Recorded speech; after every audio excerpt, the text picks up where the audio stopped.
మీ మోకాల నొప్పులకు ఎటువంటి సర్జరీ లేకుండా ఎపియాన్ పెయిన్ క్లినిక్ అందిస్తున్న అత్యాధునిక చికిత్స. సో ఇప్పుడు సినిమా పరిశ్రమకు ఒకే ఒక ట్రబుల్ షూటర్గా మారబోతున్నారు పవన్ కళ్యాణ్. ఎందుకంటే రీసెంట్గా ఆయన చేసినటువంటి కామెంట్స్ని ఒకసారి పరిశీలించినట్లయితే పుష్ప వివాదంలో ఆయన ఎక్కడ కూడా పెద్దగా రియాక్ట్ కాలేదు, మౌనంగా ఉంటూ వచ్చారు. సో పవన్ కళ్యాణ్ మౌనం వెనక ఒక పెద్ద వ్యూహమే ఉందనే చెప్పాలి. ఎందుకంటే ఇప్పుడు ఇండస్ట్రీకి సంబంధించి కూడా మెగాస్టార్ చిరంజీవి గారు ఆయన పెద్ద దిక్కుగా ఉంటూ వస్తున్నారు, అనేక సమస్యలన్నిటి కూడా పరిష్కారం చూపుతూ వస్తున్నారు. అయితే ఆయన గత కొన్ని రోజుల నుంచి కూడా మౌనంగా ఉన్నారు. ఎందుకంటే అల్లు అర్జున్ ఎపిసోడ్లో జరిగినటువంటి వివాదం అంతా కూడా మనకు తెలిసినటువంటి విషయం. అయితే ఇప్పుడు ముఖ్యమంత్రి రేవంత్ రెడ్డి గారు ఈ ఎపిసోడ్లో ఆయన చాలా సీరియస్గా తీసుకున్నారు. ఈ ఎపిసోడ్ని వెంటనే సినిమాకు సంబంధించినటువంటి బెనిఫిట్ షోల్ని రద్దు చేస్తున్నారు, టికెట్ల రేట్లను పెంపును కూడా నిలిపివేస్తున్నారు. దీనికి సంబంధించినటువంటి ప్రకటనను సాక్షాత్తు అసెంబ్లీలోనే చేశారు రేవంత్ రెడ్డి. అయితే ఇప్పుడు ఒక్కసారిగా మన తెలుగు సినిమాలంతా కూడా పాన్ ఇండియా సినిమాలుగా మారిపోయాయి, వందల కోట్ల రూపాయలతో నిర్మించే చిత్రాలుగా మారిపోయాయి. సో దేశవ్యాప్తంగానే కాకుండా అంతర్జాతీయ స్థాయిలో కూడా పలు భాషల్లో కూడా అనువదించి అక్కడ కూడా రిలీజ్ అయ్యేటువంటి పరిస్థితి. సో బాహుబలి నుంచి స్టార్ట్ అయినటువంటి ఈ ప్రక్రియ, ఆ తర్వాత బాహుబలి 2, ఆ తర్వాత కల్కి, హనుమాన్, అదేవిధంగా పుష్పకు సంబంధించినటువంటి ఫ్రాంచైజెస్, ఈ రెండు పార్ట్ 1 కావచ్చు, పార్ట్ 2 కావచ్చు, ఇవన్నీ కూడా మనకి పలు భాషల్లో రిలీజ్ అయినటువంటి విషయం తెలుసు. వందల కోట్ల రూపాయలను కూడా ఇప్పటికే సాధించినటువంటి పరిస్థితి మనకు తెలుసు. అయితే ఇప్పుడు ఒక్కసారిగా టికెట్ల రేట్లను పెంచము అనేటువంటి నిర్ణయాన్ని తీసుకున్న తర్వాత ప్రభుత్వం, దీనివల్ల సినిమా ఇండస్ట్రీకి ఇది ఒక పెద్ద దెబ్బనే చెప్పాలి. సో ఇండస్ట్రీకి సంబంధించి కూడా ఇప్పటికే భారీ సినిమాలన్నీ కూడా నిర్మాణం జరుగుతున్నాయి. సో వందల కోట్ల రూపాయలతో నిర్మాణం అయ్యేటువంటి ఈ కమర్షియల్ సినిమాలకు టికెట్ల రేట్లను కానీ, లేదంటే షోల పెంపును కానీ, షోల సంఖ్యను పెంచడం కానీ, బెనిఫిట్ షోను కల్పించడం కానీ చేస్తేనే ఆ స్థాయిలో కలెక్షన్స్ వచ్చేటువంటి అవకాశం ఉంది. సో ఇప్పటికే తెలంగాణలో ఆ నిర్ణయం తీసుకున్నారు కాబట్టి తెలంగాణకు సంబంధించినటువంటి ఈ వ్యవహారంలో ఇప్పుడు రేవంత్ రెడ్డికి నచ్చజెప్పేటువంటి ప్రయత్నం, సాహసం ఎవరు చేస్తారు అంటే ప్రస్తుతం ఉన్నటువంటి పరిస్థితుల్లో చూస్తే మీటింగ్ వచ్చినటువంటి ఎవరైతే యాక్టర్స్ కావచ్చు, అదేవిధంగా డైరెక్టర్స్ కావచ్చు, ప్రొడ్యూసర్స్ కావచ్చు, వీరందరూ కూడా రేవంత్ రెడ్డిని నచ్చజెప్పేటువంటి పరిస్థితి అక్కడ కనిపించలేదు. ఎందుకంటే కేవలం అక్కడ మీటింగ్ అంతా కూడా హైదరాబాద్కి సంబంధించి, హైదరాబాదు ఒక అంతర్జాతీయ స్థాయిలో సినీ రంగంలో ఇదొక కేంద్రంగా, హబ్గా మారాలి అనేటువంటి దాని మీదే చర్చ జరిగింది తప్ప ఎక్కడ టికెట్ల రేట్ల పెంపు, అదేవిధంగా బెనిఫిట్ షోలకు సంబంధించి డిస్కషన్ జరగలేదు అనేది కూడా అందరూ కూడా బయటకు వచ్చిన తర్వాత సినీ ఇండస్ట్రీకి సంబంధించిన వారు చెప్తున్నటువంటి పరిస్థితి మనం చూసాం. అయితే ఇప్పుడు ఎంత బయటకు వచ్చా చెప్పినా కానీ మెయిన్ కావాల్సింది ఇండస్ట్రీకి సంబంధించి ఇప్పుడు బెనిఫిట్ షోలు కావాల్సిందే, ఖచ్చితంగా సినిమా టికెట్ల రేట్లను పెంచాల్సిందే కొన్ని రోజుల పాటు. అంటే పుష్పకు పెంచినంత స్థాయి కాకపోయినా ఒక యావరేజ్ స్థాయిలో పెంచాలి అనేటువంటి ఒక డిమాండ్ అయితే అందరి విషయంలో కూడా వ్యక్తమవుతుంది. అయితే ఇప్పుడు ఏపీలో ప్రభుత్వం ఎలా తీసుకోబోతుంది? ఇప్పటికే తెలంగాణతో పాటుగా పుష్ప సినిమా విషయంలో ఏపీలో కూడా టికెట్ల రేట్లను పెంచుకోవడానికి, బెనిఫిట్ షోలను వేసుకోవడానికి కూడా అనుమతి ఇచ్చినటువంటి పరిస్థితి మనం చూసాం. ఇప్పుడు తాజాగా తెలంగాణ ప్రభుత్వం ఆ నిర్ణయాన్ని వెనక్కి తీసుకొని దీనిపై బెనిఫిట్ షోలను రద్దు చేస్తూ టికెట్ల రేట్లను పెంచేది లేదని ససేమిరా అంటూ కరాఖండిగా చెప్పేశారు రేవంత్ రెడ్డి.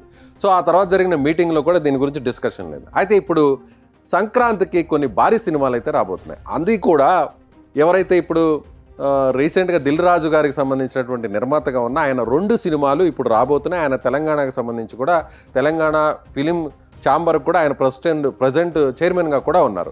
అయితే దిల్ రాజు కూడా ఒప్పించేటువంటి ప్రయత్నం చేయలేదనేది మనకి ఇక్కడ చాలా స్పష్టంగా. అయితే ఇప్పుడు తాజాగా ఏపీలో దీనికి నిర్ణయం తీసుకునేటువంటి అవకాశం ఉందా? టికెట్ల రేట్లను పెంచే అవకాశం ఉందా?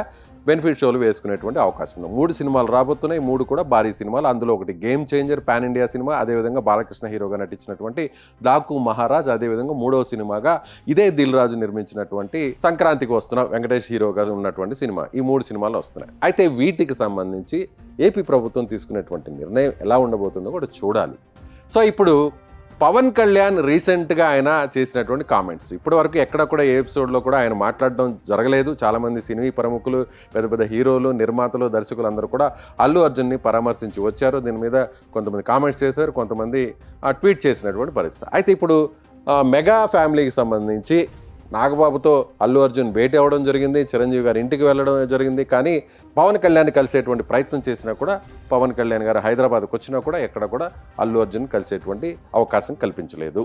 సో ఇప్పుడు ఇండస్ట్రీకి ఒక పెద్ద నష్టం జరుగుతుంది కాబట్టి పవన్ కళ్యాణ్ నిన్న కామెంట్స్ చేశారు కాబట్టి చాలా బ్యాలెన్స్డ్గా మాట్లాడారు. ఆయన మీడియాతో చిట్చాట్లు అయినా చాలా బ్యాలెన్స్డ్గా రేవంత్ రెడ్డి ఎక్కడా తప్పు చేయలేదు, ఆయన స్థానంలో ఎవరున్నా కూడా అలాంటి నిర్ణయం తీసుకుంటారు. సో అల్లు అర్జున్ ఒక్కరినే టార్గెట్ చేయడం కరెక్ట్ కాదు, ఆయన ఒక్కరి మీదనే ఇదంతా కూడా మోపడం కరెక్ట్ కాదు. సినిమా అంటే అందరూ కూడా కలిసి నిర్మించేదే సినిమా. సో అల్లు అర్జున్ కాకపోయినా ఆయన వ్యక్తిగత సహాయ సిబ్బంది కావచ్చు, లేదా సెక్యూరిటీ సిబ్బంది కావచ్చు, లేదంటే సినిమా ఇండస్ట్రీ ఆ సినిమా టీం కావచ్చు, నిర్మాతలు కావచ్చు, లేదా దర్శకులు కావచ్చు, వీరే టెక్నీషియన్స్ ఎవరో ఒకరు వెళ్ళి అక్కడ ఆ కుటుంబాన్ని పరామర్శించి ఉంటే ఇంత జరిగేది కాదు. గోటితో పోయేదాన్ని గొడ్డల దాకా తీసుకొచ్చారు అని అన్నారు. ఆయన ఆ మాట ఎందుకన్నారంటే, ఇది ఒక అల్లు అర్జున్ అరెస్ట్ అవ్వడం, కేసులు, కోర్టులు, ఈ విషయాన్ని పక్కన పెడితే ఆ టీంకే కాదు, సంధ్య థియేటర్ యాజమాన్యానికే కాదు, పుష్ప టీంకే కాదు, దీనివల్ల ఇండస్ట్రీకి కూడా నష్టం జరుగుతుంది అని పరోక్షంగా చెప్పకనే చెప్పేశారు పవన్ కళ్యాణ్. అంటే గోటితో పోయేదాన్ని గొడ్డల దాకా తీసుకువచ్చారు అని కూడా ఆయన చెప్పడం జరిగింది. అయితే ఇప్పుడు పవన్ కళ్యాణ్ చేసినటువంటి కామెంట్స్, రేవంత్ రెడ్డి గారు చేసింది చాలా కరెక్ట్. పోలీసులు ఎవరున్నా కూడా పోలీసులు చట్ట ప్రకారమే వెళ్తారు, పోలీసులు చేసిన దాంట్లో ఎలాంటి తప్పు లేదు అంటూ కూడా, అదేవిధంగా అల్లు అర్జున్ ఒక్కరి మీదనే ఇదంతా కూడా మోపడం కరెక్ట్ కాదంటూ కూడా అక్కడ బ్యాలెన్స్డ్గా మాట్లాడారు పవన్ కళ్యాణ్. సో ఈ ఎపిసోడ్ చూస్తే మనకి పవన్ కళ్యాణ్ గారు ఇంకో మాట కూడా అన్నారు, రేవంత్ రెడ్డి గారితో నాకు మంచి సంబంధాలు ఉన్నాయి, సన్నిహిత సంబంధాలు ఉన్నాయి, ఆయన కష్టపడి ఎదిగినటువంటి నాయకుడు, క్రింది స్థాయి నుంచి ఈరోజు సీఎం వరకు వచ్చినటువంటి లీడర్ అంటూ కూడా ఆయన చెప్పడం జరిగింది.